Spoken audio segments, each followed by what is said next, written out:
पंचायत चुनाव में पिछड़ा वर्ग के लिए आरक्षण लागू करने को लेकर तहसील में सौंपा ज्ञापन, अध्यादेश लाकर आरक्षण अनुसार पंचायत चुनाव कराने की मांग। दरअसल मध्य प्रदेश में पंचायत चुनाव को लेकर सरपंच, जनपद सदस्य, पंचों के नामांकन फॉर्म जमा किए जा रहे हैं, लेकिन निर्वाचन आयोग के द्वारा पूरे मध्य प्रदेश में पिछड़ा वर्ग के लिए नामांकन फॉर्म जमा करने पर रोक लगाई गई है, जिसको लेकर आज तहसील में किसान नेता इंदर सिंह के नेतृत्व में पिछड़ा वर्ग के उम्मीदवारों ने नारेबाजी कर राज्यपाल के नाम एसडीएम प्रकाश नायक को ज्ञापन सौंपा है।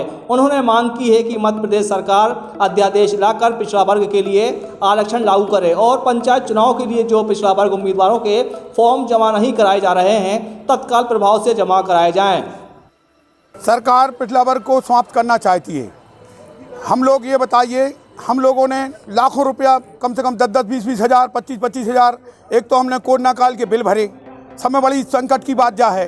और बिल के बाद एक हम लोगों को एक रसीद 500 रुपया की काटी गई फ्री में, 590 की, सब में बड़ा ये संकट है।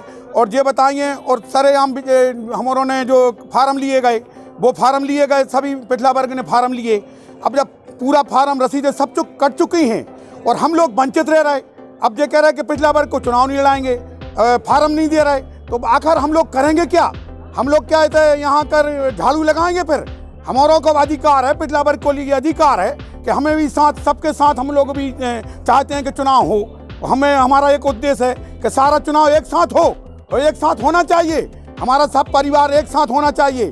ये बांट रहे कि सरकार बांट रही है, इस परिवार को, पिछड़ा वर्ग को अलग कर रही है सरकार, इसलिए हम लोग विरोध कर रहे हैं कि हम लोगों के फार्म शीघ्र जमा किए जाएं, वरना हम लोग आंदोलन करेंगे, आंदोलन पे बात रहेंगे। देखिए, जो निर्वाचन आयोग के हिसाब से चुनाव प्रक्रिया चल रही है, तो इसमें जिला पंचायत, जनपद पंचायत, सरपंच, पंच, जिसमें जो ओबीसी आरक्षण जैसा विधिवत लागू था उसको उसी तरीके से चुनाव प्रक्रिया में शामिल करके नियमानुसार चुनाव होने थे।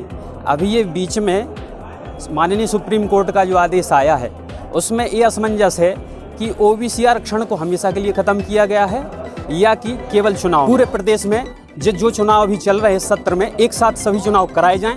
इसको कराने से क्या है, सारी असुविधा से जनमानस बचेगा और इससे जनधन की हर प्रकार से सुविधा के अनुसार चुनाव कराए जाएं और किसी को असुविधा नहीं होनी चाहिए। एक तो कोरोना की मार, दूसरी ये चुनाव आ रहे हैं, इससे कम से कम समय में एक अच्छे तरीके से हमारी मध्य प्रदेश सरकार इसको सुचारू रूप से एक साथ चुनाव कराए तो कोई विरोध नहीं होगा। और यदि ओबीसी आरक्षण खत्म किया जाता है इनडायरेक्ट, अप्रत्यक्ष रूप से, तो इसका पुरजोर विरोध होगा ओबीसी की तरफ से और पूरे देशव्यापी आंदोलन होगा। अब ये शुरुआत है, यदि इस पर कोई जल्दी फैसला नहीं होता है तो आप जान लीजिए कि ओबीसी वाले चुप नहीं बैठेंगे, सभी संगठन मिलकर के देशव्यापी आंदोलन करेंगे। माननीय उच्च न्यायालय, सर्वोच्च न्यायालय से हम अपने अधिकार मांग के रहेंगे, इसके लिए हम कृत संकल्पित हैं।